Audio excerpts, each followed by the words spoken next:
And with that, I'm going to say hi and welcome to the 2024 Future Leaders Showcase. My name is Brittany Barnes. I'm the Director of Programs and Partnerships here at Cassie and Friends. Today, I'm joining you from a small town called Gibsons, BC, just off the coast of Vancouver. Some of you might know it as the home of the CBC show, The Beachcombers. Others might know it as that place on the other side of the ferry that keeps getting mislabeled as an island. We actually have t-shirts that says Sunshine Coast is not an island.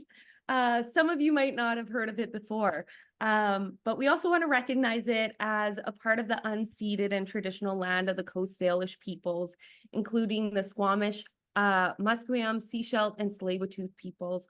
So I encourage you all to learn about the land that you live, work, and play on, and how we can move forward together in a way that reconciles and honors our past, present, and future.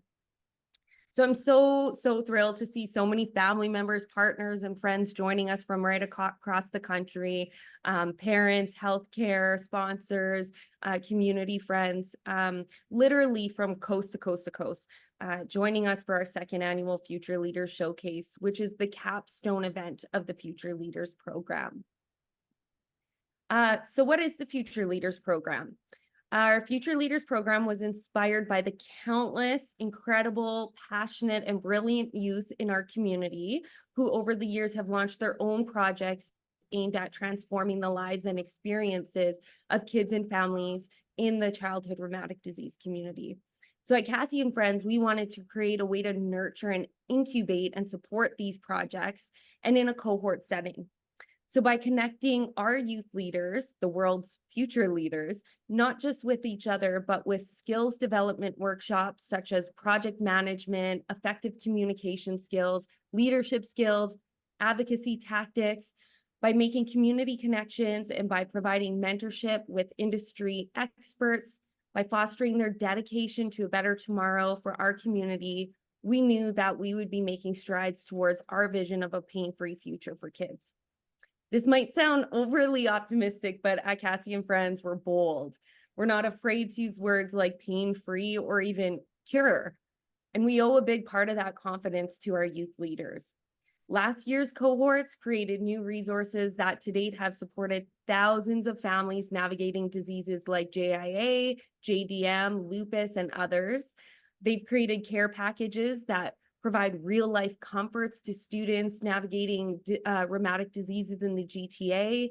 They're working in our children's hospitals across the country. They're training in universities all over the world. They're starting medical school this fall. They're graduating from MBA programs. They're thriving, is my point, which means that we're thriving and that the future is brighter than ever for our community. So I can't wait to share with you what this year's cohort has been getting up to. And on that note, a big congratulations to all of the youth and young adults in our community, and a big congratulations to this year's cohort for completing the Future Leaders program. You're at the final checkpoint, and we're so excited to watch and listen to your presentations. So before we dive into it, I want to take a minute to thank all of the supporters of our program facilitators and coaches, some of whom are here today: Darren Hawrish, Colleen Castingay, Ben Millman, Cheryl Cohen, Georgina Clarkson, James Richardson, Eric Bulmesh, Braden McMillan, Christopher Girodat, and John Jacob. Your generosity of time, wisdom, and expertise really made this program possible. So thank you for being a part of this year's journey and shaping the growth of our cohort. I also want to thank our generous program sponsors: AbbVie Canada, RBC, Royal Bank, Nicola Well, Avgen Canada, and Integris Credit Union. And finally, our champions panel. So these are our judges and funders, our dragons, if you will. Thank you for joining us today and carefully listening to the presentations that you'll hear that our future leaders have crafted for you, assessing their readiness to move forward and providing them with the opportunity to take their projects to the next step. We haven't even kicked off the presentations yet, and I'm already dying with anticipation to hear from you and what you decide. So joining our impressive panel is David Porte, founder and chair of Cassie and Friends and president of Porte Communities. Alison Hoskins, who's the CEO of Integris Credit Union and former Cassie and Friends board member. Darren Hawrish, who's Cassie and Friends board member, innovator and investor for brands like Native Shoes, Saxx Underwear, Beneath. David, Alison, and Darren are also all JA parents, and they are just so dedicated to the Cassie and Friends mission. And then last but not least, Dr. Amelina Chabra, our pediatric rheumatologist in Penticton, BC, who's our superhero of the Okanagan. So now for the exciting part. Oh, I skipped one. I'm going the wrong way here. Give me one sec. There we go. Now for the exciting part. Here's how this showcase is going to work.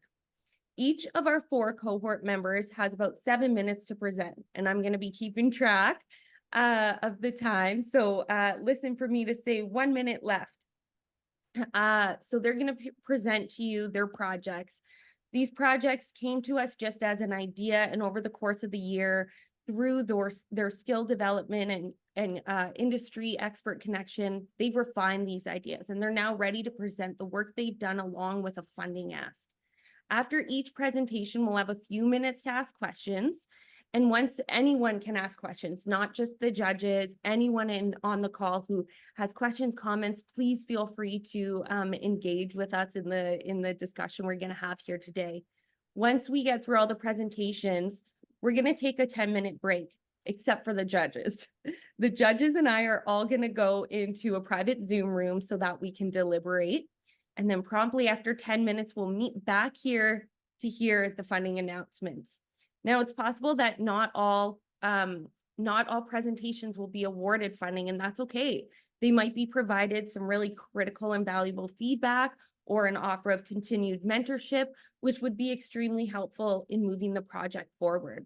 But we'll find all that out after the presentations.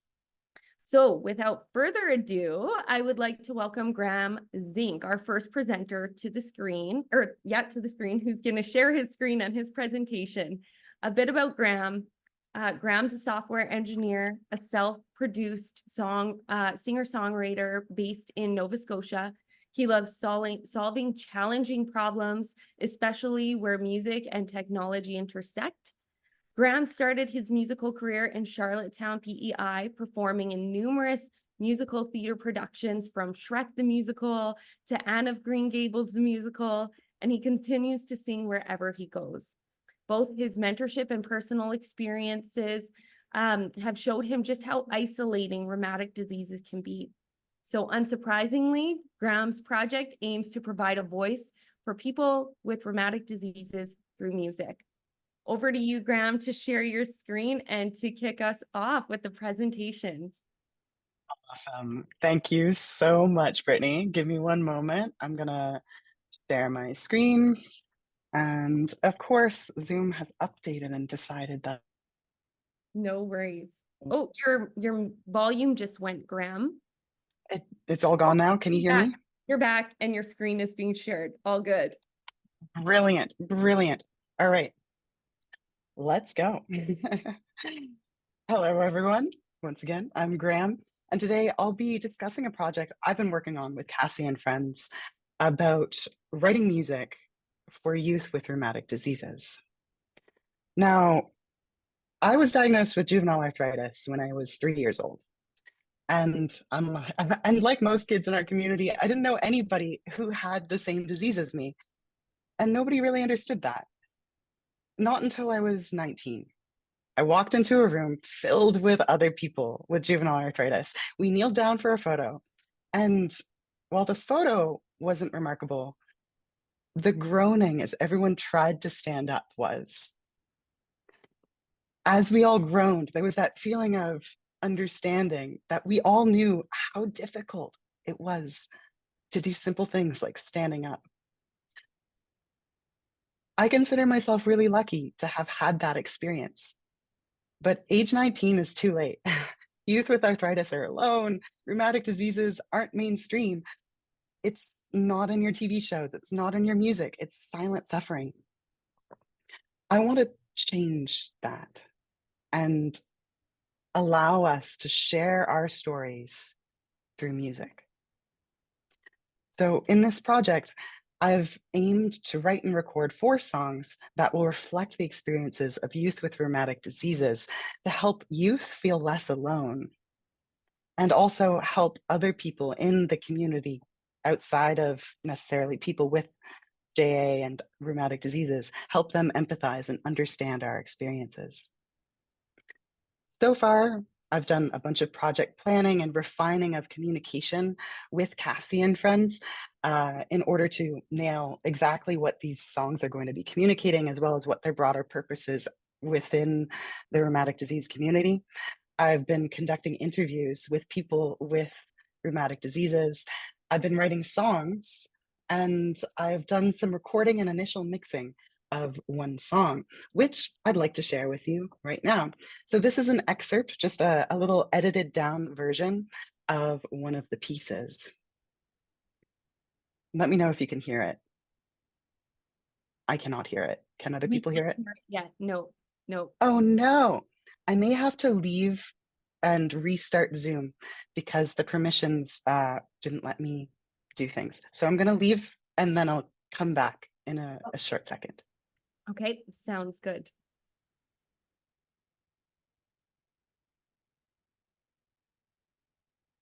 Four years into Zoom, and we will never get the tech right. Someone's always on mute. It's usually me. Like Zoom is always making us update and refigure out our settings. Here's Graeme back. We'll see. One of the most terrible things about trying to, use Zoom is that it automatically updates all the time. And then every time it updates, you have to grant new permissions. Okay, can you hear anything now? No. I can't hear anything. Wow, this is really sad. It worked at our tech rehearsal. It did do that. It did. Okay. You're gonna have to sing it live. You're gonna have to sing it live. Here we go. A cappella. Yeah, unfortunately, my voice is gone. Because my my voice had a is anyone able to share their screen? Brittany, I would you be able can't to share share my this? screen. Is this embedded in your slides? It is, yes. Amazing. Okay. Then let me pull this up for you and solve our problem. Thank you so much. My apologies to everyone for this disruption. No. Beats me what's happening. It's just as bad as having a projector in a room. Okay, let me find Graeme in here.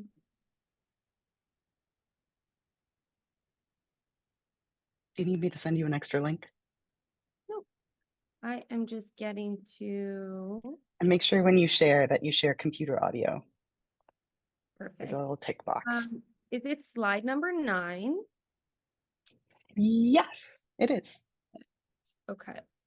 Let me come back to Zoom. And share my screen.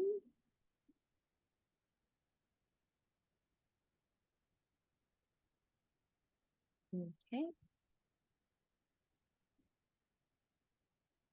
Oh, Oh no. your permission. Yep, I'll get that right now. And you have almost been granted. And you have now been granted access.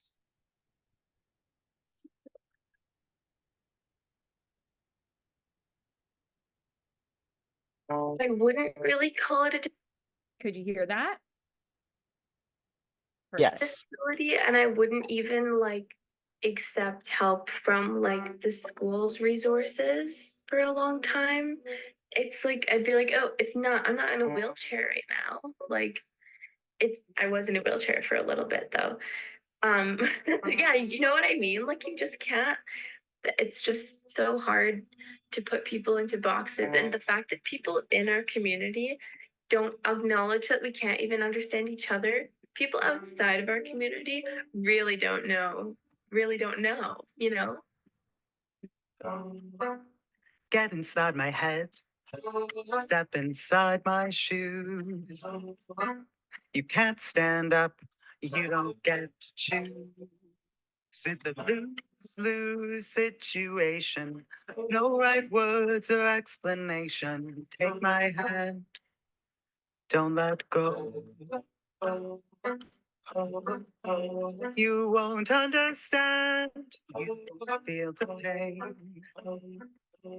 You say tomorrow's different, but days all feel the same. Can't I just be normal? Back to who I was before. Who I was before. I wanna be me.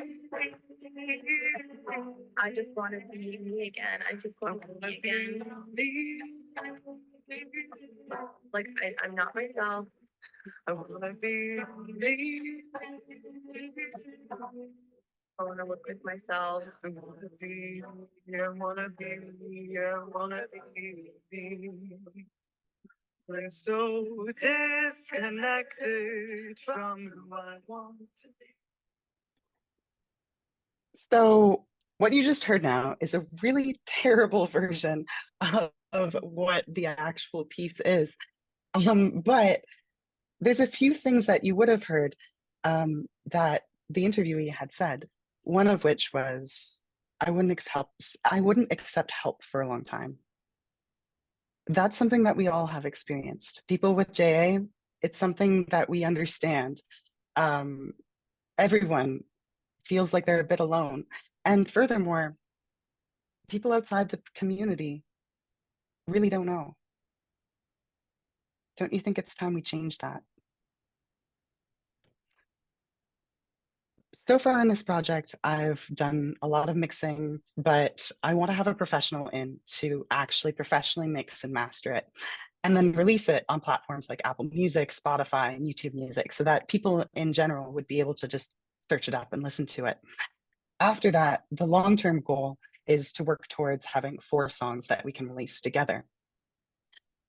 In total, I hope that this song will be able to help us actually make a difference in terms of having young adults feel less alone. The cost for this, however, is really expensive. Getting a professional in to do some mixing and mastering will cost over $1,000 for a really good one. And we're going to be looking at different options, but in general, the funding ask is $1,200 for one song. Down the road, if things go well, I'm interested in possibly doing more songs. But for now, it's just looking at $1,200. So this project has involved writing music. And what I really hope is that people will be able to learn from this and hear these stories and hopefully learn and grow from these. So this has been a project I've been working on that I hope will help people have experiences sooner in life where they feel understood, where they don't have to be like 19 before they feel like people understand the experiences that they're going through. Thank you so much. Thank you, Graeme. That was incredible. I have heard that song a number of times now, and each time I still get chills. I still tear up, and just thank you so much for being vulnerable enough to share your voice with us, and really wanting to connect your voice with others who are feeling the same thing in our community. I want to open up the floor to anyone who has questions or comments for Graeme.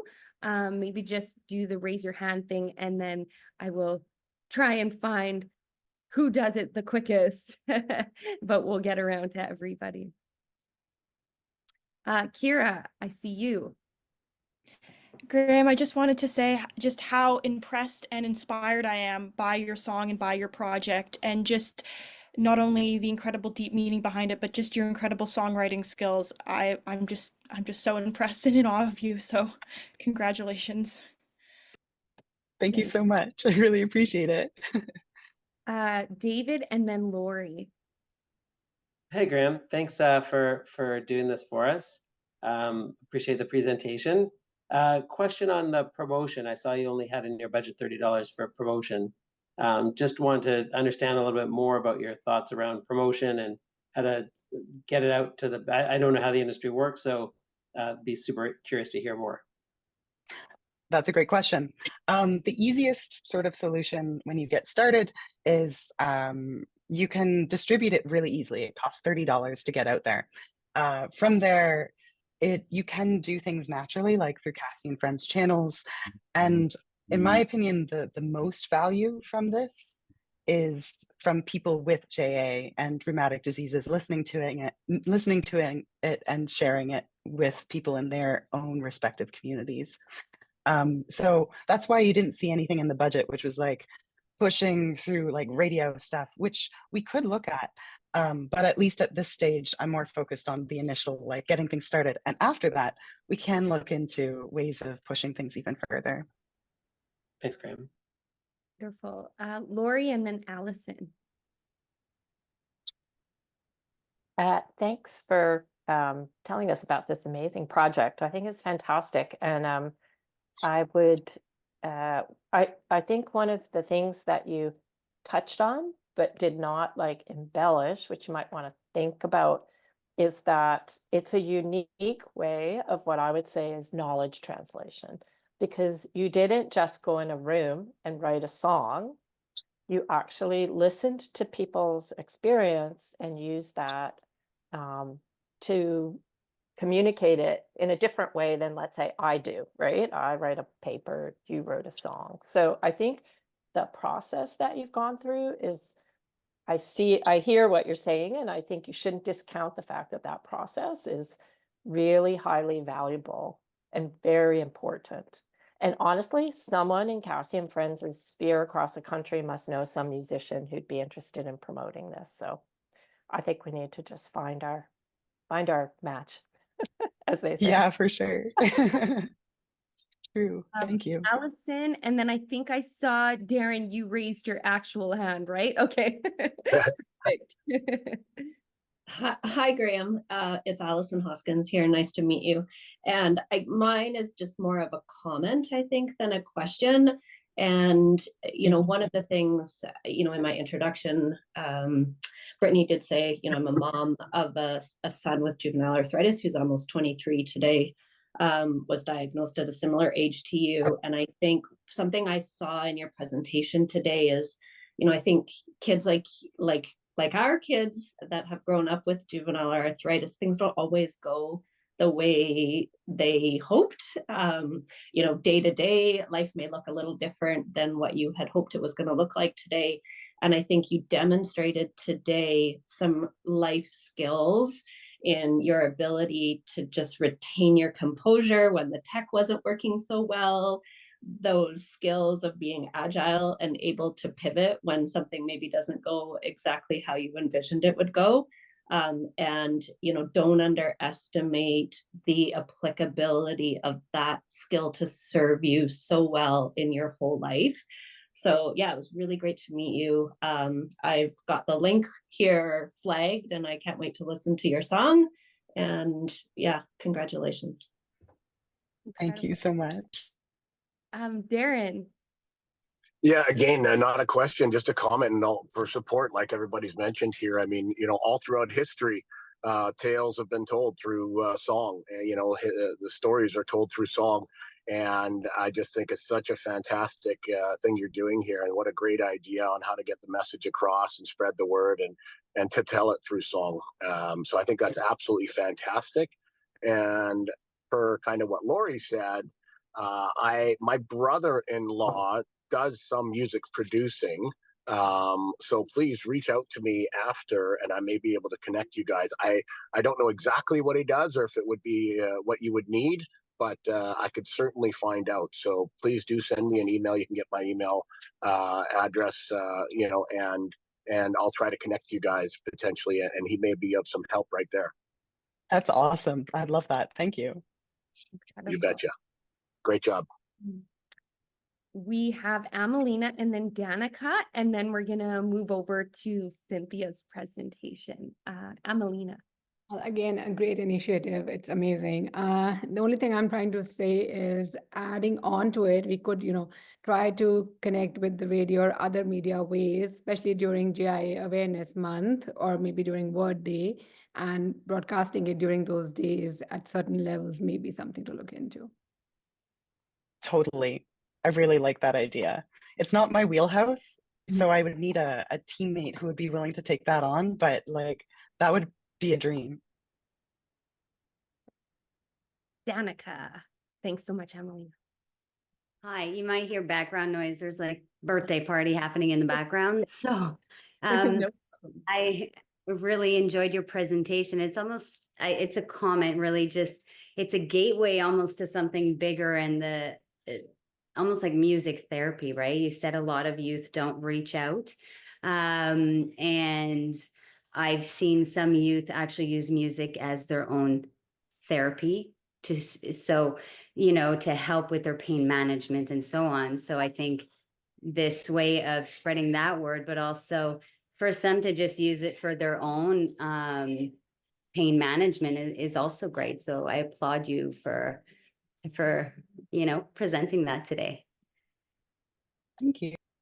Incredible. Thank you again, Graeme, and thank you for everyone who had such incredible feedback and comments and questions for Graeme.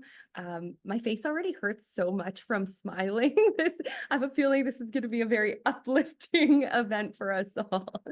The next presenter is Cynthia. So Cynthia actually lives in New Jersey. She is our first participant outside of Canada, and we were so pleased to have her join the cohort. She is attending Rutgers University, where she studies biochemistry. Inspired by her own JIA story and many others in the rheumatic disease community, she actually aims to become a pediatric rheumatologist herself. Cynthia's project serves to encourage the Asian Pacific Islander Desi American community, which she'll explain what that is in her presentation, to share their stories and experiences with arthritis, ultimately creating both increased representation and a sense of belonging. So Cynthia, over to you to share your presentation with us. Thank you, Brittany, for the warm welcome. Can everyone hear me okay? Yes. Okay, perfect. I'm going to share my screen real quick.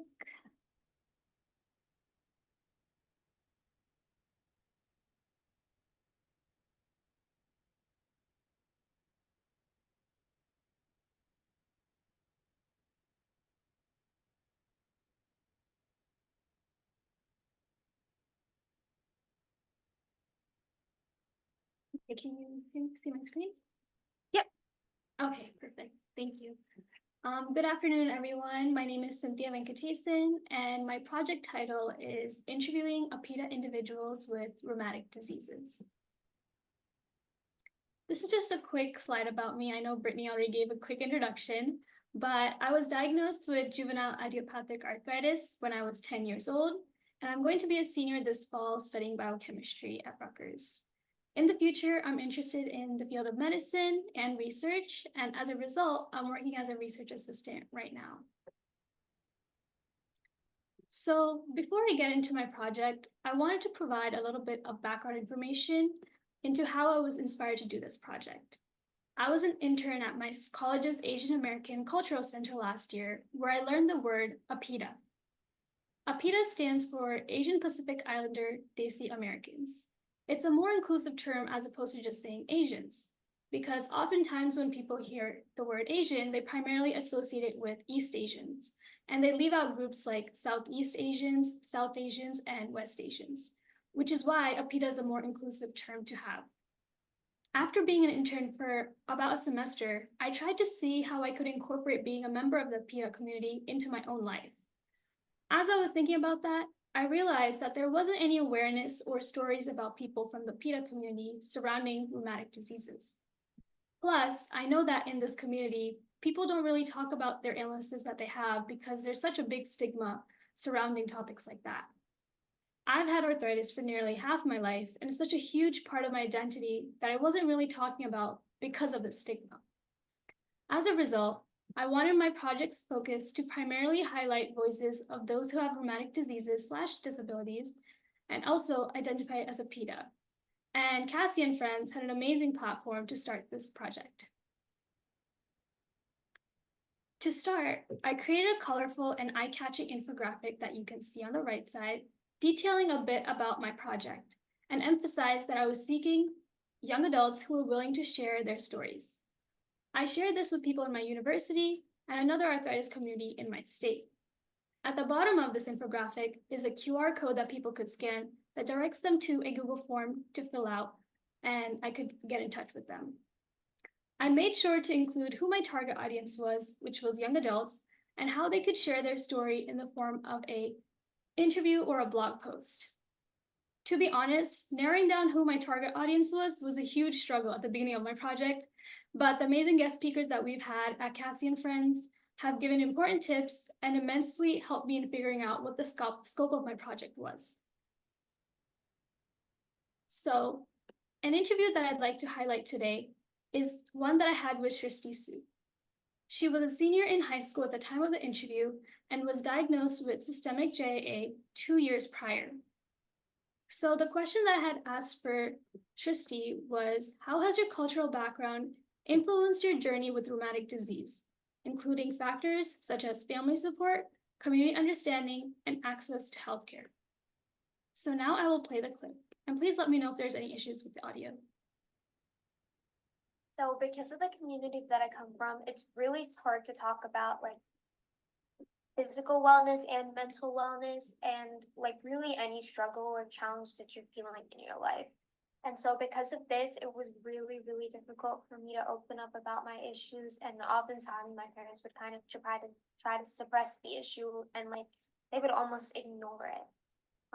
It was kind of like this automatic belief that it was like so like random and outlandish that I could actually be in pain and be having a problem. The impacts of this disease honestly like stretch far past the physical impacts.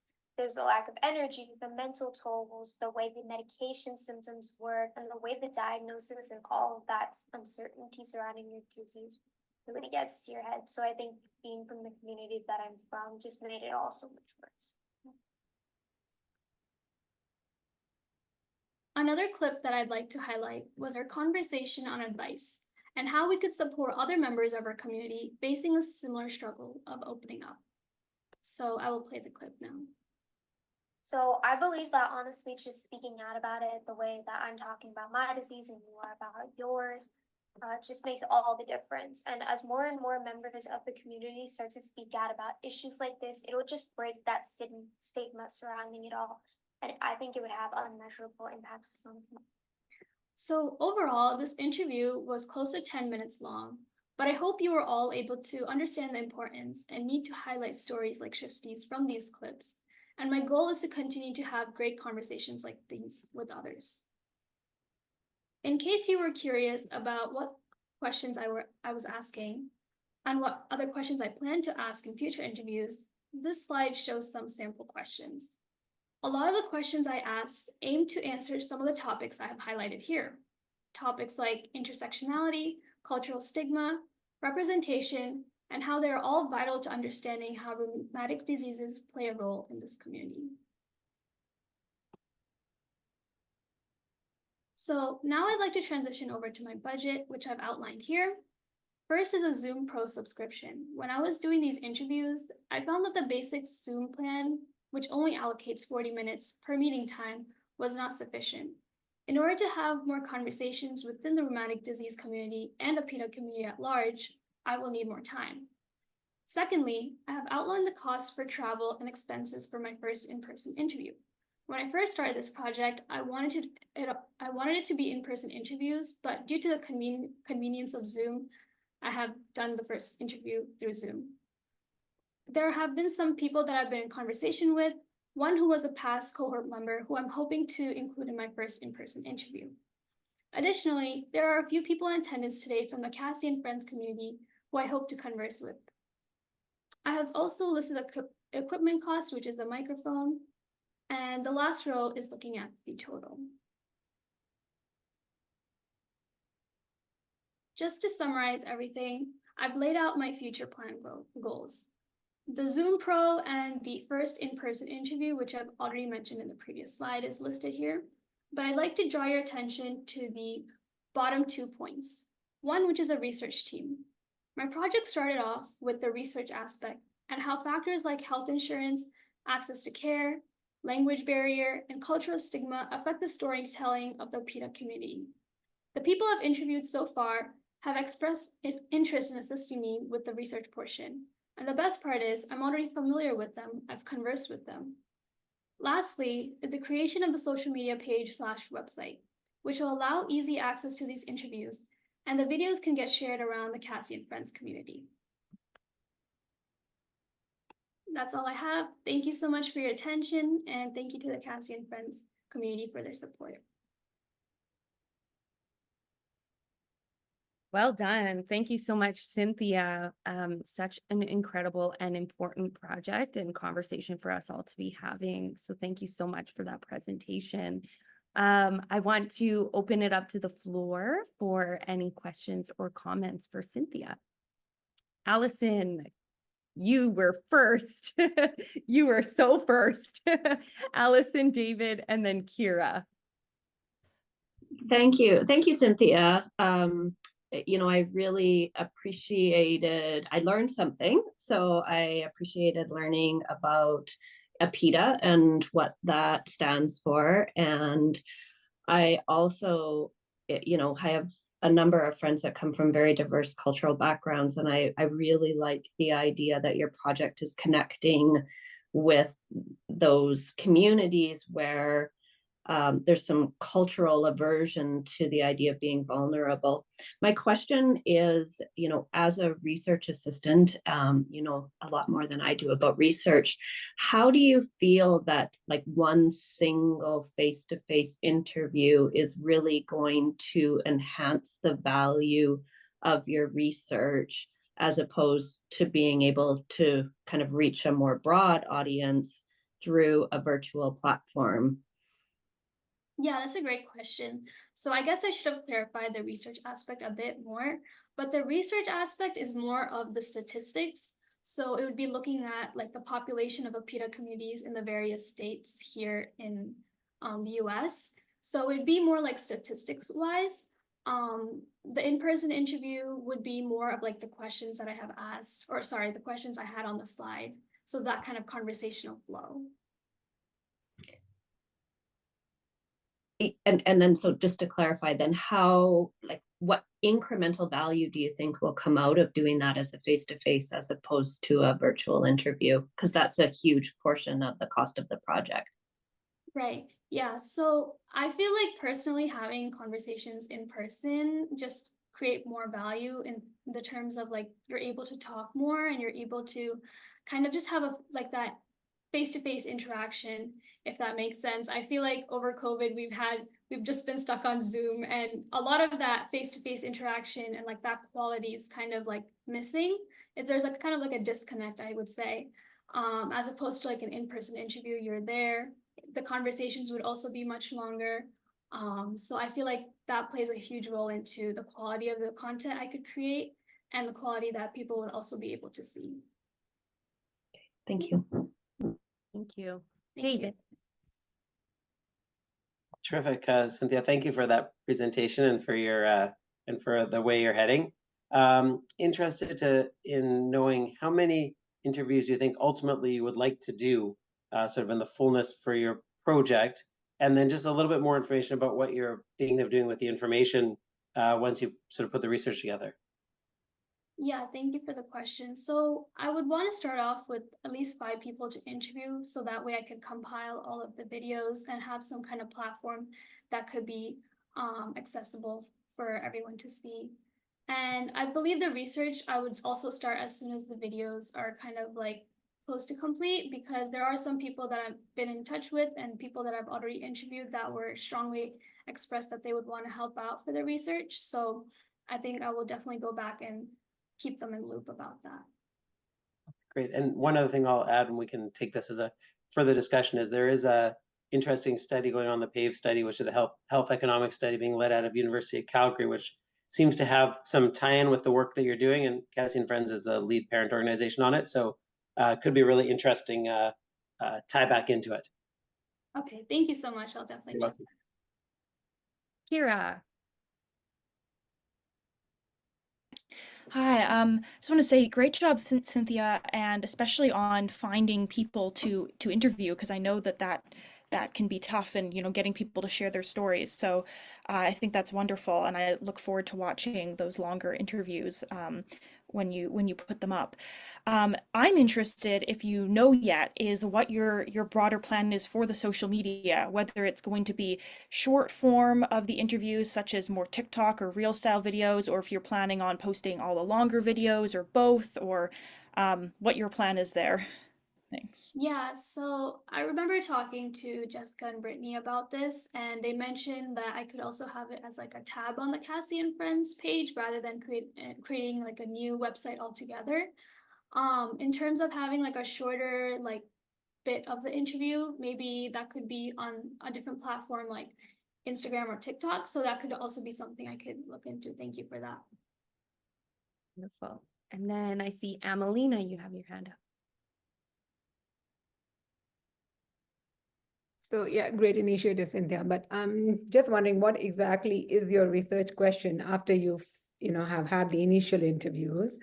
Secondly, I'm not sure where ethics would be involved in this case, just because they're personal interviews here, and how to be able to get that into your research domain. And third, have you looked into the term that you're using, I mean, PIDA, and how open or how commonly people of the entire Southeast Asian community understand this? And would you need to elaborate this every time, or elaborate it further for people to understand it?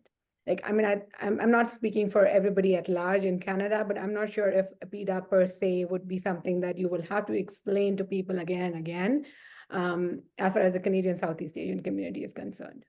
I know the Desi American word it's quite commonly used in America, but I don't think that's something that Canadians are very used to about, but probably would be able to accept and communicate. But I do wonder if there is something that's more commonly acceptable, and if this may be a hurdle for you to connect with a number of people around, but something to look into. Yeah, thank you. Thank you for the questions. So yeah, I think when I started this project, I learned about APIDA through the classes that I was taking. And even from learning about it, I had to realize like, oh, this is going to be like an educational aspect. Not everyone is going to know what APIDA is. And so I think coming from the background, I feel like I need to explain where I'm from and how it's such an important term to have, and how it's important for a bunch of people who are also part of the community. In terms of research, that wasn't the primary like goal of this project. It was primarily the interviews, which is why the research is something to look forward to in the future scope. But in terms of research, I want to look at how like language barrier, because I know language barrier and like trying to advocate for oneself when there is like a language barrier is like incredibly difficult. And so I think I wanted to look at, I guess, like how language barriers and how stigma can all kind of intertwine into how one can advocate for oneself.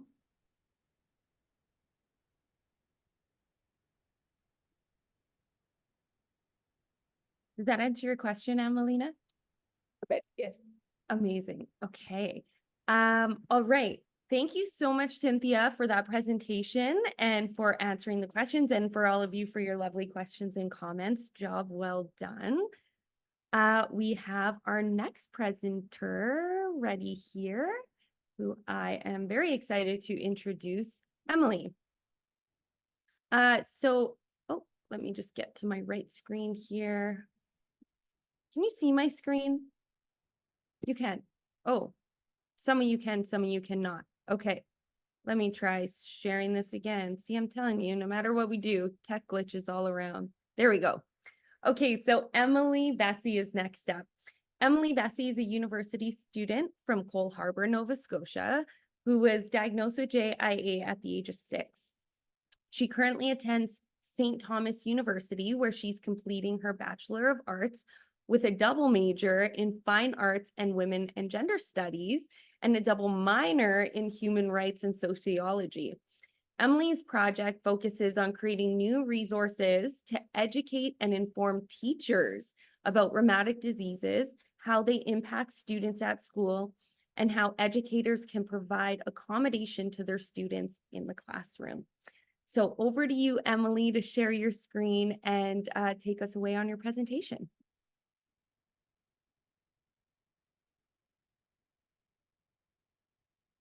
Can everybody see that? Yes. Fabulous. Hold on, let me also go back to the beginning. Oh, there we go. Perfect. All right. Hi, everybody. My name is Emily. I'm really excited to be sharing with all of you the project that I've had the pleasure of working on this year. To start off, I'll just tell you a bit more about myself. I'm 21 years old. I've been living with JIA, like Brittany said, since the age of 6. And that diagnosis has really inspired me to get involved with advocacy and educating others on arthritis, as well as other rheumatic diseases as well. Since being a part of the Future Leaders program this year, I think the biggest takeaway that I've been able to take from it is how I can adapt my advocacy to different populations and different groups of people based on my knowledge and their knowledge, learning what is the most effective way to get my message across and how I can get people to listen to me based on where they are coming from. I know I will definitely be taking those advocacy skills with me through kind of whatever life the rest of this project has. I also work a job where I get the pleasure of working with kids with a variety of chronic illnesses, including arthritis, as well as through establishing this coming fall a society for students with disabilities at my university as well. So I know I'm definitely going to be taking all of that with me. To kick off my presentation, I do want to tell a bit of a story. So in school, I've kind of always required accommodation or accessibility needs in the classroom, one of those being permission to use my laptop at school for exams and for written assignments. During my grade 12 exam period, it was the day of my grade 12 biology exam, I walked into the exam room and there was no laptop in sight like there had been for a lot of my other exams. When I asked the teacher who was coordinating all of our exams where the laptop was, she responded to me with, "Well, the exam isn't that long. I didn't think you would have actually needed that." To her, I'm sure that this was just, a passing comment that she had made, but to me, it was more of a reminder of kind of every interaction that I've had with a teacher who just doesn't understand why I needed those extra supports. And that has really been the inspiration for this project. Since that encounter, I've really come to understand that kind of miscommunication or that confusion doesn't come from a personal attack on me, but from a more general place of not knowing and not being informed. So that's inspired me to create my project, which has been developing a resource guide or an information guide and workbook for teachers to help better educate them on what rheumatic diseases are, why accessibility is important, and how they can better support students in their classrooms. I know that there's a lot of information kind of about rheumatic diseases out there in the world, so I really hope that this resource can go on to be kind of a really great first step in that process of learning about rheumatic diseases and what they can do to support students at school. So you may be thinking, Emily, there are things like this that already exist. And you would be right. It is true that there are other resources out there for teachers, primarily about arthritis, but about rheumatic diseases in general. However, upon reading and reviewing a lot of those resources for preparing for this project, I kind of noticed a couple of challenges or issues, if you will, that I wanted to try and remedy in mine. First of those being the length. I read a lot of different ones that were a lot of different resources that were upwards of 30, 40, 50 pages. I understand that teachers are very busy people who may not have the time to sit down, read, fully understand, and fully apply everything that they've read. Similarly to that, the language that is used in a lot of these resources can be quite inaccessible to the average reader. I find a lot of the times if you don't have that medical background knowledge or that lived experience, that informed experience, you're not going to understand a lot of what is being talked about. There were even things that I didn't fully understand, and I consider myself quite knowledgeable. Also, similarly, a lot of these resources had pages and pages and pages of citations at the end, which is not to discredit that information. It's all very good and well-informed information. However, it can make kind of that follow-up research, digging into things a bit more difficult. And then lastly, just general access. A lot of these resources are distributed by specific clinics at specific hospitals, so they're not as broadly available. It can also be difficult to print 50-page documents from online and use all that paper.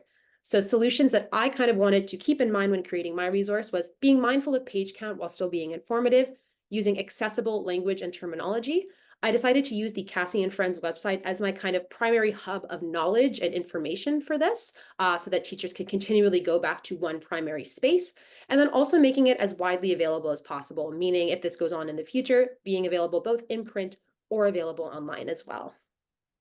These next few slides are just kind of a general overview of what I've developed. I'd like to make clear that what I've developed is a really good first draft. Definitely there's more to come with this, so just keeping that in mind. So just a general introduction, a table of contents. There are a couple of sections on what rheumatic diseases are and outlining a couple of the primary ones that Cassie and Friends help to support.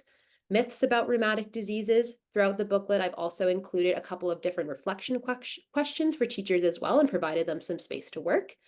I've also included, yes. Sorry, have you advanced your slides at all? Because I think I have. Okay, we're all still only seeing the main. Oh my goodness. I thought so you were sorry. setting us up, and then now I'm realizing One that second. Let me try again. for you. How is that? Let's see. We're just waiting for it to load.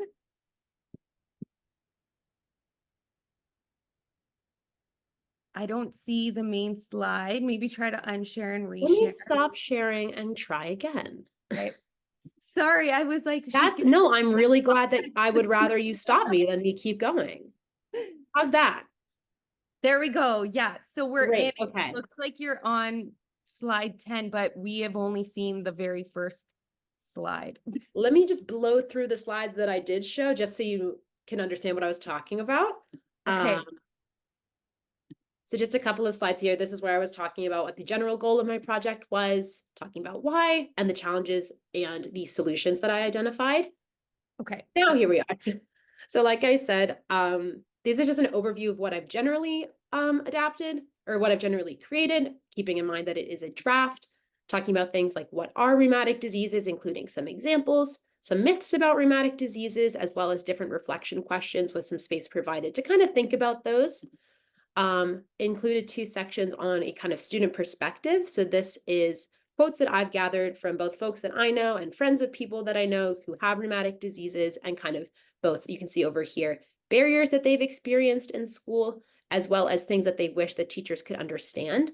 I just want to highlight a couple of the kind of quotes that I've seen in here. One is in this quotation right here where they say, "I want to be a participant and not a burden." Understanding why people need to sit out instead of meeting it with judgment. I wish that teachers could understand the stigma around having an invisible illness. And it is exhausting having to just explain and justify my pain to every teacher in every classroom that I walked into, were a couple that really stood out to me. I also included a little write-up about why accessibility is important, some examples of accommodations in different areas of school, just some general tips and advice, as well as a slide for furthering their learning and kind of guiding them forward. That's kind of what I have right now. So like I said, what I have right now is very much a draft, which means I would really love for it to go through a much more thorough review and edit following this process. Ideally, I would love for that review to both be from the medical perspective as well as the personal perspective. So whether that be input from whether it be a rheumatologist, maybe occupational therapy or physiotherapy, people who are directly supporting students, especially when it comes to things in school. But I also think it's really important to keep that kind of informed lived experience as part of it as well. So I would love to have children, because they are the students, as well as their parents as well, because they are also who are helping them navigate this entire kind of transition into school, into accessing accommodation as well. And then ideally, after that kind of review and edit, I would love to do a trial run kind of print. So that's kind of where my funding page comes in. So I've developed this, the draft that I have right now is through Canva. So these prices are through the printing directly through Canva. Kind of after a more thorough review, there may be a more either affordable or just a generally better way to kind of print and access those. I thought that 25 felt like a good starting number, because ideally what I would like to do if these were to be printed is to have them distributed and then also check in with those teachers as well, if they felt like they were being informed, if there were things that they felt were missing that are important to touch on when it comes to school. So this is the pricing that I've established for that 25 kind of benchmark that I have right now.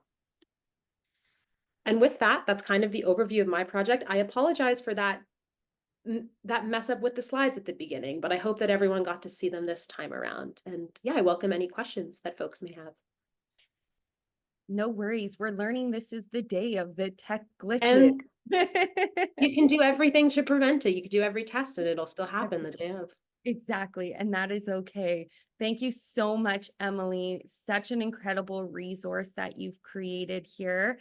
I think it so nicely, just a bit of context, complements the school toolkit that we have on the Cassie and Friends website, which is for parents. So to have a complementary resource that can be given to educators, I think is a really brilliant plan. And I really love your idea of slowly rolling it out with the 25, getting the feedback and then adjusting. So congratulations on getting this far with the resource, and it looks beautiful. I see Alison has her hand up, and then Kira. Hi, Emily. Great presentation. Thank you. Question for you. In the process of developing this resource, did you happen to engage or interact with any teachers for their feedback on what would be helpful and what resources and information would be helpful for them? Yes and no. So my mentor through this, her name was Colleen. She is a principal in a school. Kind of what we primarily talked about was just mainly in terms of actually distributing the resource when it comes time to that down the road was primarily what we talked about. I've had a few offhand conversations with folks in my own life who are teachers. So I have had some of that, but I would like to kind of, again, through the review process, sit down with teachers more directly and asking like, what are questions that you may have? What are things that you have noticed or things like that? So yes, in the sense, but it's been a bit more informal. So I would going forward like to do it a bit more formally. And then I had one other question. And, in today's age, printing feels less impactful than the cost to create something that's interactive and virtual. Did you give any thoughts to, again, kind of that marketing piece and what it might cost in order to, market and reach the teaching audience, or what the cost would look like to create it as a virtual interactive document? Because I know you put some sections in there around reflection and notes, and but not every document is interactive in a virtual platform unless you design it that way. Do you know what those costs would be? Off the top of my head, I don't. I thought more so about the actual creation of something physical. However, I like that kind of angle about doing it as more of an online interactive thing, especially if we're talking in terms of keeping things accessible. So that is something going forward. I think that sounds really interesting and maybe might be a better route to go to than actually physically creating something like printed. Great. That's it. Thank you. Thank you. Kira and then David. Love this idea. This is so great, Emily. I had two questions. My first one being, had you at all in your plans, are you considering putting more information about medication side effects? Because I know that that can actually be such a big part of it, especially for kids and young people. And that's something that a teacher might expect less. They might expect some of the symptoms, but maybe less of the medication ones. I know that the medication side effects can be, quite specific, but I know there are some more general medications like methotrexate that more people could be on. That's my first question. And then my second question, I noticed that you had room in there for the people who have received the booklet to write in their own thoughts and respond, which I thought was such a great idea. And it made me think if part of the booklet could possibly have a planning section where the educator and the student could sit down and create a plan for themselves from the information in this booklet regarding their accommodations or something, and you could provide prompts to help gear this conversation. So that was just one question and then one thought. Yeah, I think going on your thought first, I might have to get you to repeat your first question. I think that would be great. And this is really what I wanted. I wanted to get feedback on things that people thought could be helpful or could be like important to have in there. I think for me, I kind of wanted to keep it, one of the things I was really keeping in mind was there were so many things, I had so many things I was like, this could go in or this could go in, and not wanting it to get to the point that it was overwhelming, because that was one of the things that I was really trying to avoid. But I think with going through more feedback and review and edits and things like that, more of those things can be worked in without it getting to be, 30, 40, 50 pages long, which we were talking about earlier. Could you repeat your first question? Because it was a good question, and I want to answer it. Yes, sorry if it wasn't clear. So it basically, I think you included a little bit about the medications, but I was just wondering if you had plans to include a longer section regarding possible side effects of juvenile arthritis or other rheumatic diseases, because I think the side effects of the disease itself would be something that educators might, expect, but they wouldn't necessarily expect the nausea, the fatigue, the sensitivity to sun. Those are things that might need to be especially highlighted for them too. Yeah, definitely. Did I miss this in your thing? No, it's totally okay. Hold on, I'm trying to find the slide where I'm at. Some of that was brought up, I found through some of the testimonials that I put in, and I got plenty. This is only a handful of the quotations and like the conversations that I had with people. We could have done an entire booklet of just those quotations and conversations, but there were a couple of those that I thought brought it up as well, including this one down in the corner here, talking about like some of the major side effects. I'll read it out if folks are having a hard time reading it on screen. The major side effects from my medications include memory loss, fatigue, as well as difficulty focusing. This means it may take me longer to get work done.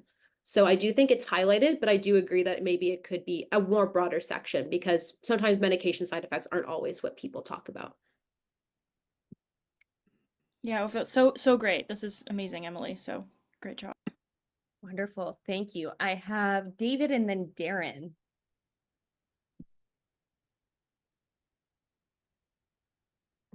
Thanks, Emily, for your presentation. That was really great, really interesting, and very comprehensive and well put together and well thought out. 2 questions for you. Is there an age of student that you're focusing on? And then second question, what is the feedback loop you're thinking of around the trial that you're going to do? Yeah. To respond to your first, could you repeat your first question actually? What's the age of student that you're focusing on? When I was creating this, I was keeping more so in mind kind of junior high and high school age. I was just thinking about that because for me being in university now, my university, I'm really lucky, and I know a lot of other universities have designated accessibility offices. So there is kind of that more like there's a team of people designated to that. Doesn't mean there's still not information to be had. But in my brain, this is geared towards that kind of high school and junior high age. And could you repeat your second question as well? What is your sort of trial feedback loop looking like? Like you're gonna do the trial, and then sort of what comes out of that, and then what sort of is a wheel turn on the feedback? Yeah. So hold on, I'm going to go back to over here.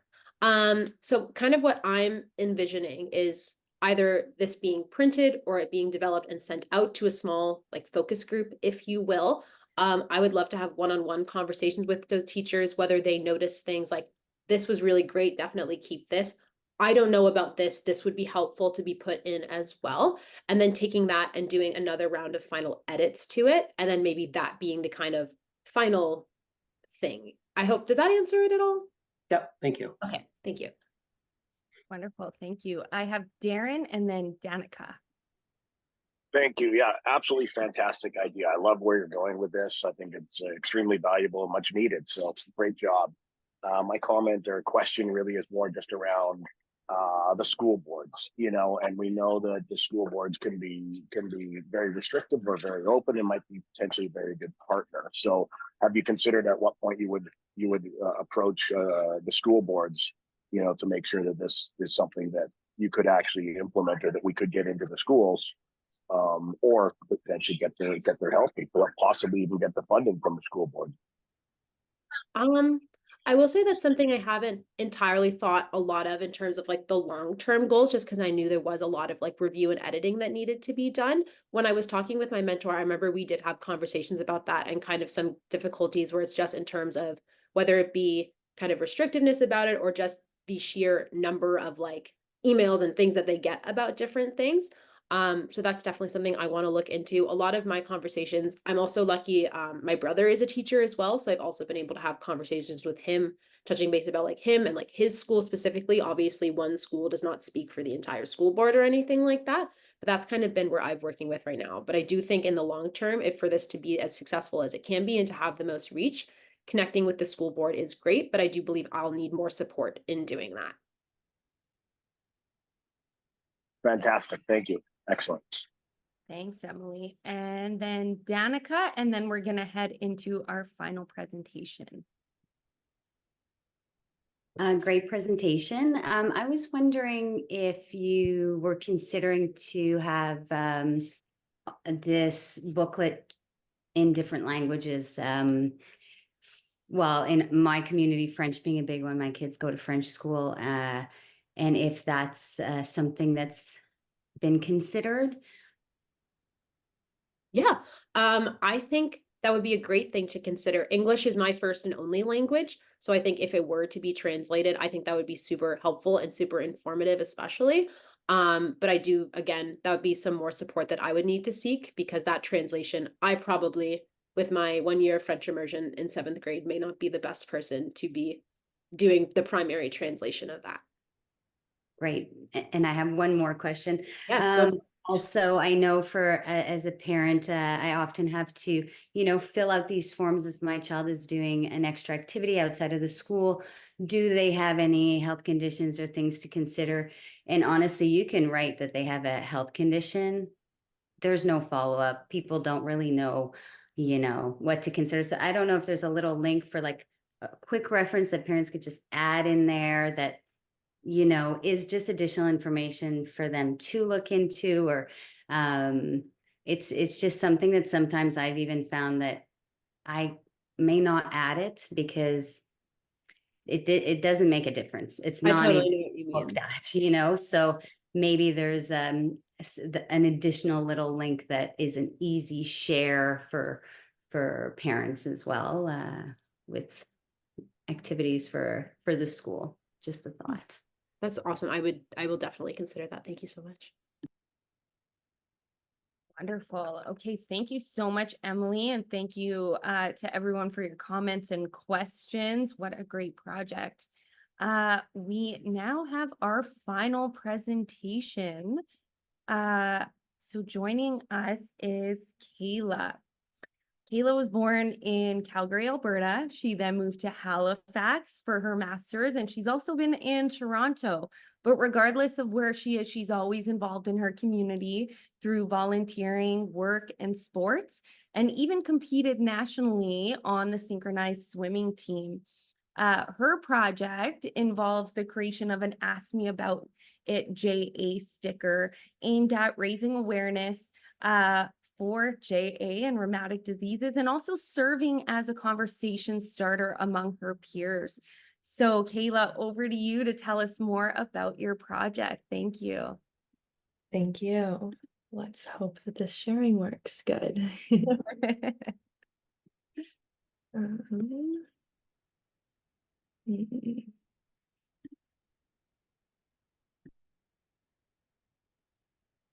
Okay. Can you see just like my main first slide? It looks like it's still loading, so maybe try one more time. And it's okay, it just means you're like everybody else today. Screen sharing is paused. Okay.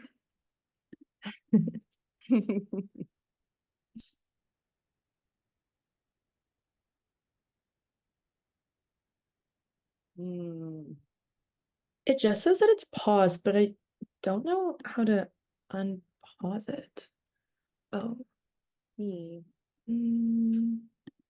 should be able to do it. Maybe give it one more shot, and then if it doesn't work, I have your slides that I can bring up and just advance for you, no problem. Sure. Maybe I'll just go out of this for a second and relaunch my presentation.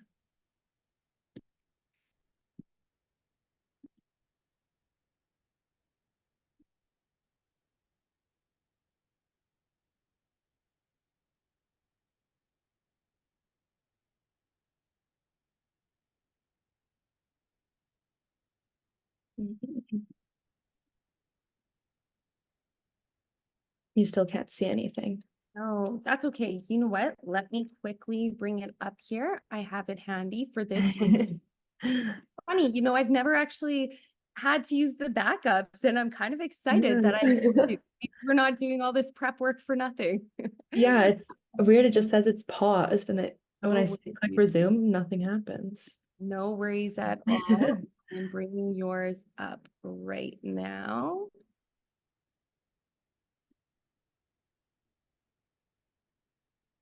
Here we go. Back over to Zoom.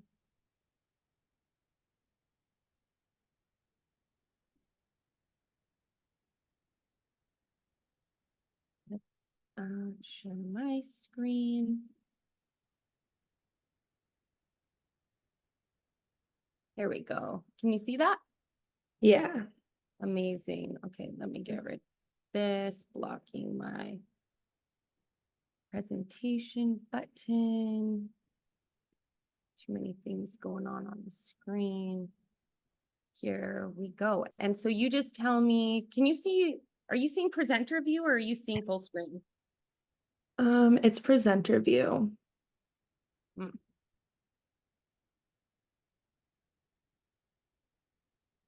Hmm. Mm-hmm.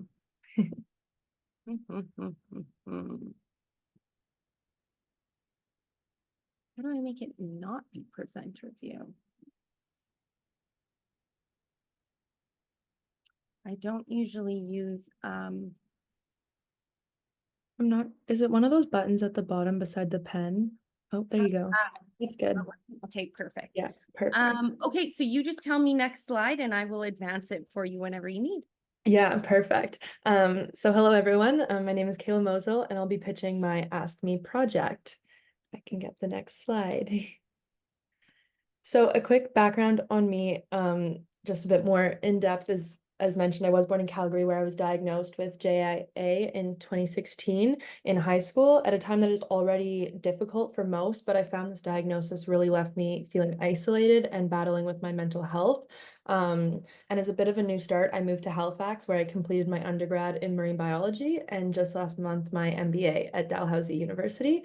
I really value staying active. I grew up a swimmer and now swim, do spin and run, which I value for my physical and mental health. So if I can get the next slide.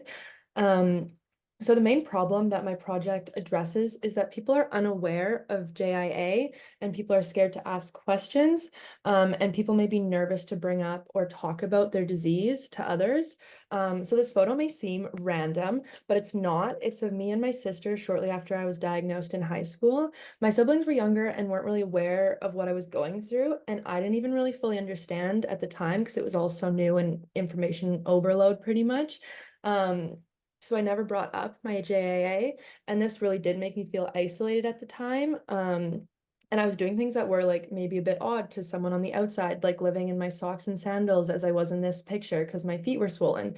But my close friends in high school were aware of what was going on, but kind of hesitated to ask me anything. One, because they didn't know what to ask, and two, they didn't want to make me uncomfortable.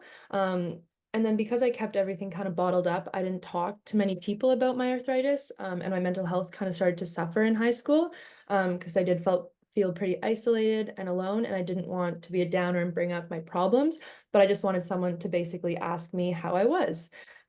So if I can go to the next slide. My solution comes in two forms to this problem. First is support through a sticker that can be placed anywhere saying, ask me, which has the potential to start conversations, allowing impacted individuals to share their story and get used to telling their story. I used to really struggle with putting my disease into words because there's so many different factors, but the more I did talk about it, the better and more comfortable I felt about it. When I moved on to my undergrad studies, I lived with some awesome girls that asked me questions about my disease, and I slowly started to open up more about it, which led me to finally being more comfortable talking about it, and also my friends understanding what JIA is, which leads me into my second solution, which is awareness. And people like observing the sticker in a clinic, cafe, or someone's belongings like a water bottle or laptop could spark conversation, and educate the public more about JIA. If I can get the next slide. So this is my sticker design that I created with the front being the portion on the left, which is someone raising their hand, and I put little hearts over the joints. So if someone asks what kind of joints can be affected, it's clearly laid out for like the top half at least. And on the right, I have what would be printed on the back of the tear off part of the sticker. And that's basically just what is rheumatic disease, what is JIA, how you could advocate. And then I have the Cassie and Friends website and a QR code, so you can easily just scan and get all the resources that's on the Cassie and Friends website. Yeah, so if I can get the next slide. So for my implementation plan, this would start with stickers being given out in clinic and giving out at Cassie and Friends events. This phase isn't focused on bringing in funding, but more of a trial and error period, raising awareness and just seeing how many stickers would be needed and what demand would be. And then phase 2 would be selling at a local cafe in Halifax. I chose Halifax just because that's where I currently am. So there would be no labor cost and I can really like be involved. And then phase 3 would be expanding to local cafes across Canada and clinics across Canada. So if I can get the next slide. This is an info sheet that I created to present the meaning of the sticker at clinics or cafes once that is rolled out, just because obviously like I wouldn't be there 24/7. So if people wanted to read more while they're right there, they can do so, and you're not relying on staff or other people to talk about it. It's just kind of like off to the side and there, and people can look, especially in clinic. I find you're waiting a lot of the time. So if you have something to read, that's great. And I also added the QR code onto that, which is some feedback I got throughout, so people can have a quick access to the Cassie and Friends website. If I can get the next slide. This is my budget for my first phase rollout, where you see I'm asking for $390. I think this is a pretty conservative estimate. I think it would actually be less in total, but this would create 500 stickers, which I think is quite a lot. But in this phase, the goal is just to distribute them to anyone that is in clinic or attending Cassie and Friends events. Next slide, please. This is my growth budget projected for phase 3 that is across Canada. So this is kind of like the scalable version of my budget. The main cost here is labor, which again, I think is generous. Because of my network and the Cassie and Friends network across the country, I expect I could get people to volunteer to bring stickers to local cafes or clinics and pick up donations. But I did want to add in like a labor cost just in case. I was also thinking these could be put with a recommended donation of $2 with the hope of people giving more than less. So if all stickers were sold, then it would make $2,000, which leaves a cost of $206. But as said, I think everything is overestimated. And if labor was 0, then we would be net positive. And also a lot of these are just startup costs and are a one-time cost, which you wouldn't be buying each month. And then if I can have the next slide. So I learned so much through the different workshops throughout this year, and realized that this idea has so much more potential to grow than I had initially thought. I just kind of thought, oh, like, let's just make a sticker. So I really want to thank everyone who presented to us and made us dig deeper, from learning about our logic models to practicing our pitch. And my mentor. This program's been an awesome way to create a project on something I'm passionate about, while also practicing skills learned while I was in school doing my MBA. The overall result of this project is to increase awareness of JIA across Canada, and empowering youth to use their voice and talk about their disease more comfortably, and then bringing in a bit of donations to Cassie and Friends to better the lives of kids and families impacted by JIA. Next slide. So thank you for your time and attention, and just ask me about it. I love that. What a great way to end it. Just ask me about it. I'm sure there's lots of questions on that note, so well done. And I'll open up the floor to anyone with questions or comments for Kayla. I have David first up, and then Alison.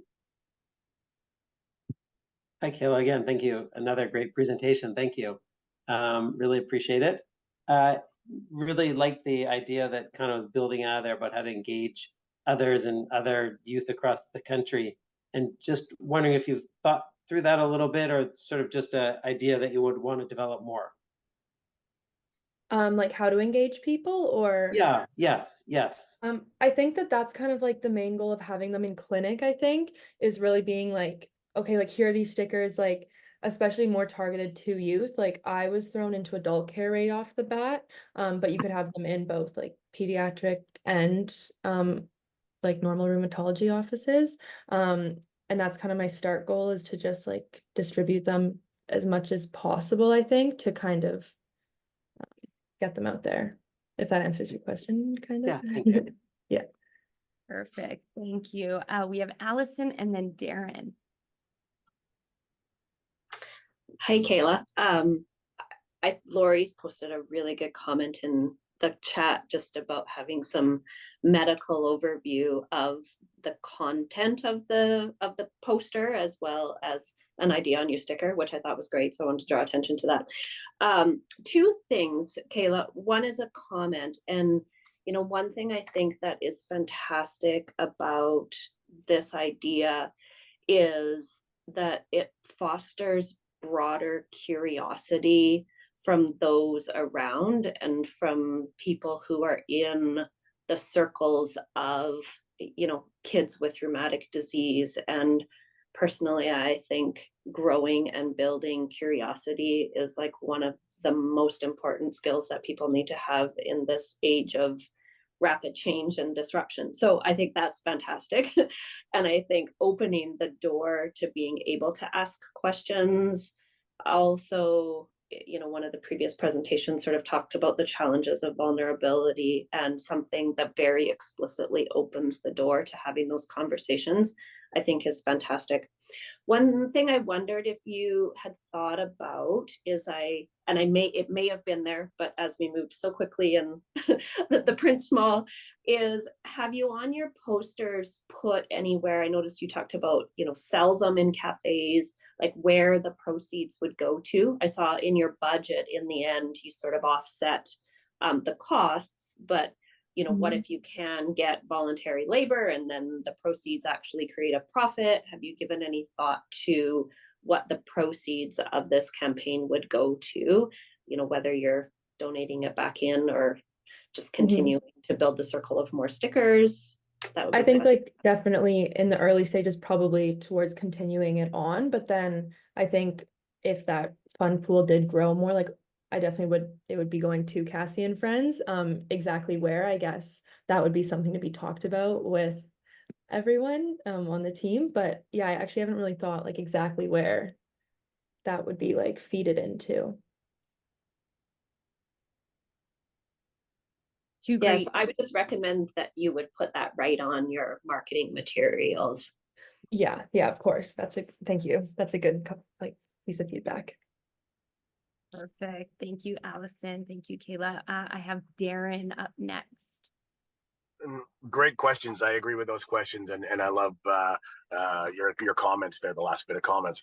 Yeah, Kayla, I love this as an idea and this as a project. It's I don't really even have any questions. It's more just a comments around great job getting it built out to this level, having thought about so many things to bring this project along. I think it's absolutely fantastic. Great job. I just wanted to give you some words of encouragement. I don't have any. You answered most of my questions, or they were asked already. So I'm going to leave it at that. Thank you so much, Darren. Wonderful. Okay.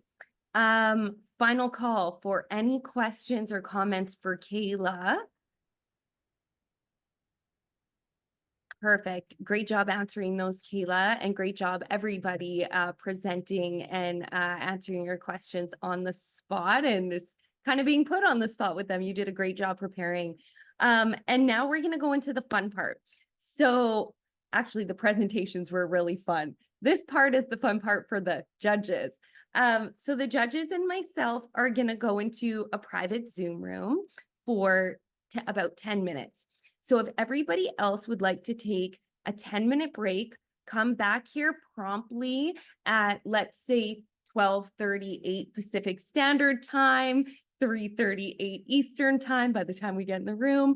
And at that point, we're going to announce the judges' decisions around funding and feedback. So we'll see you all back here in 10 minutes. And judges, I'm going to open the Zoom room and jump in there with you in just a moment here. and we have come to some really exciting decisions. So I'm gonna turn it over to our board chair, David Porte, who's on our champions panel, to share with you the decisions that the judges came up with. Oh, you're on mute, David. It's that day. Well, thanks everybody. Great presentations today. We really enjoyed it. It was we had a very robust discussion in the other room while you were sitting here. So thank you for being patient.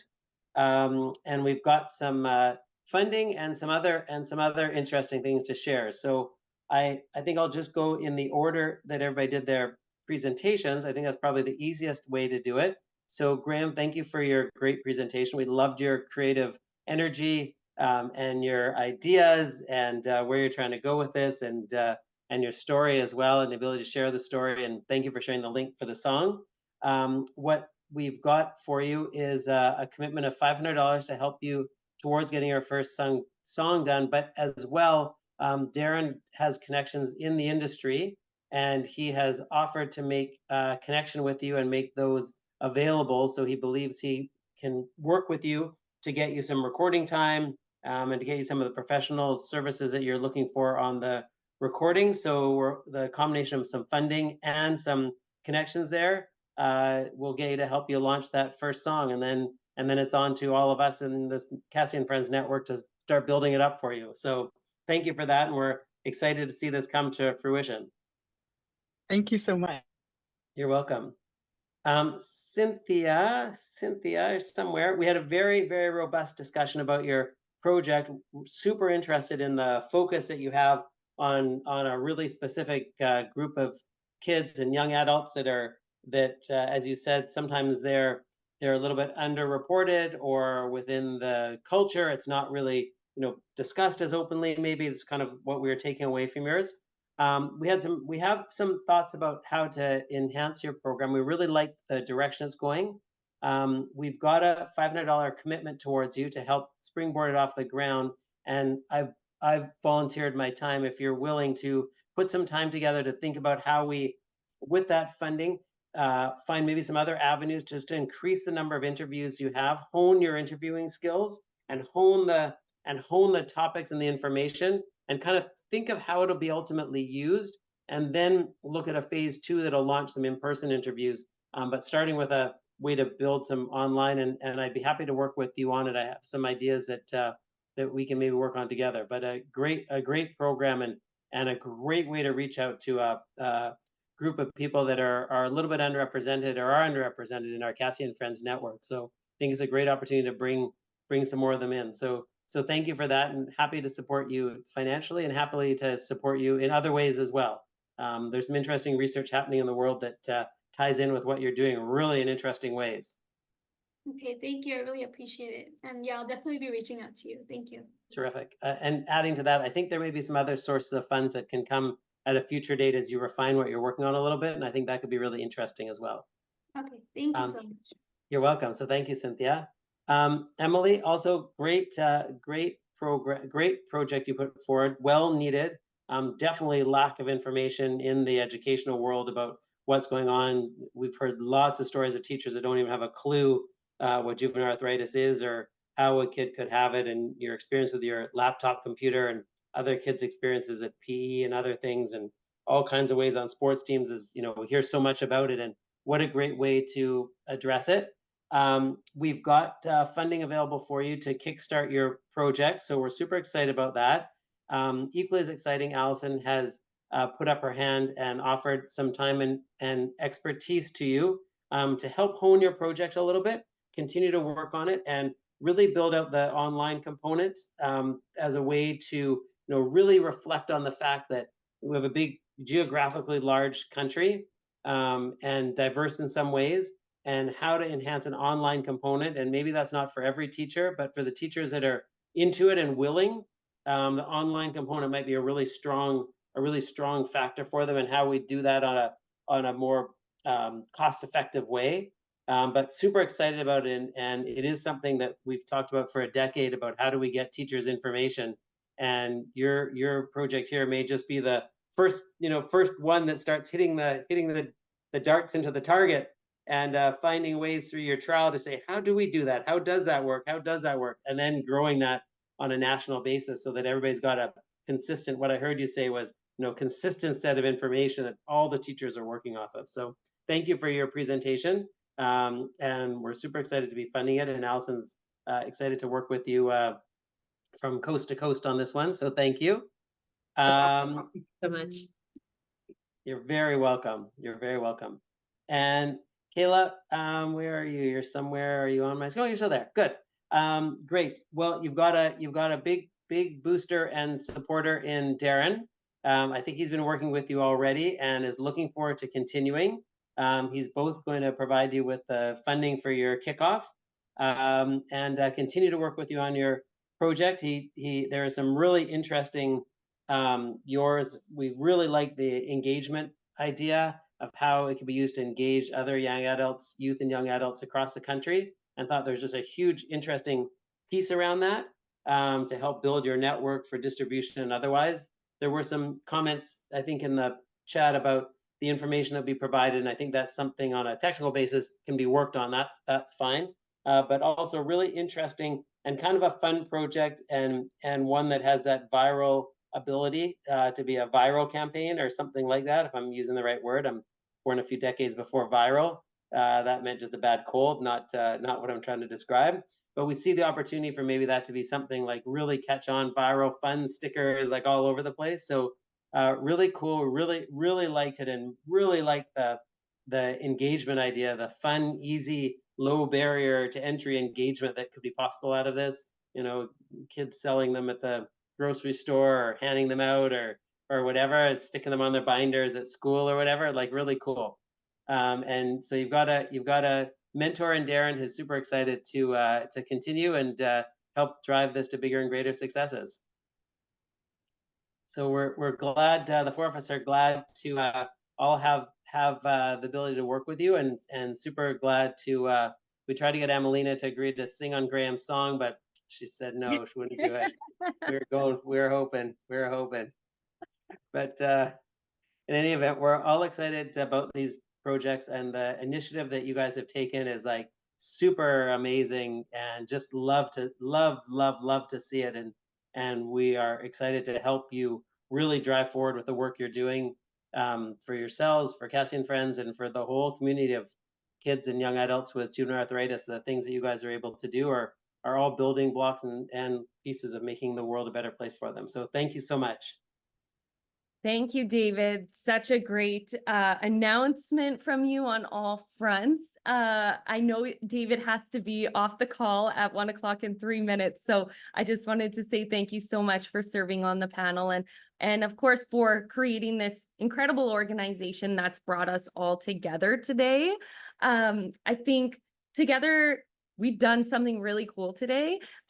We are continuing to address the unsolved challenges in the day-to-day lives of kids and families affected by childhood rheumatic diseases. And we're doing that together. We're doing that through school support, storytelling, representation, awareness, and I think that it's just so inspiring to see a group of people from not just across our country, also the US, Cynthia, come together to have that conversation. So congratulations to all of our future leaders here today who have completed the program now, who have some funding in their pocket to take their projects forward, some incredible feedback from our community leaders, and just some newfound perspective and creative ideas that are given, that were just given by the community at large here today, not just the funding and judging panel, but also community members who really truly care just like you do, and joined us to share their insights. A couple closing remarks, and then we are going to be ready to head off and enjoy the rest of our day. So first is, please keep in touch. Of course, cohort members, you're going to be keeping in touch because we're holding your funding. please keep in touch, all of you. There's so many great ways to get involved with Cassie and Friends, especially as a youth, whether it's our youth mentorship program, the Future Leaders program, the numerous transition resources that we have. If you're a parent or a healthcare member, look at our Classroom Hub. We have so many incredible resources there to guide you. Our JA Canada, Juvenile Arthritis Canada, private Facebook page, which is for parents and caregivers to support each other along the way. And reach out to us if you have any needs at all that we can support with. I hope to see you all out at a run near you someday. We're heading into run season. Vancouver's up next year on June 23rd, and check out our website for runs that are going to be near you. And then, of course, if you feel compelled to support us above and beyond what you've already done today, please head to our website, cassieandfriends.ca/donate. And that's a great way to show your appreciation for our work and ensure that we can keep doing it. And with that being said, thank you so much for being here today and sharing your Sunday with us. Again, a huge congratulations to our future leaders. I am just so inspired by your work in the program. I am very much going to miss meeting with you every month. So please do continue to send me emails, keep chatting with me, because I've just been so incredibly touched by your work. And with that being said, I want to wish you an incredible Sunday ahead, and I hope to talk to you again soon. Thank you, everybody. Bye.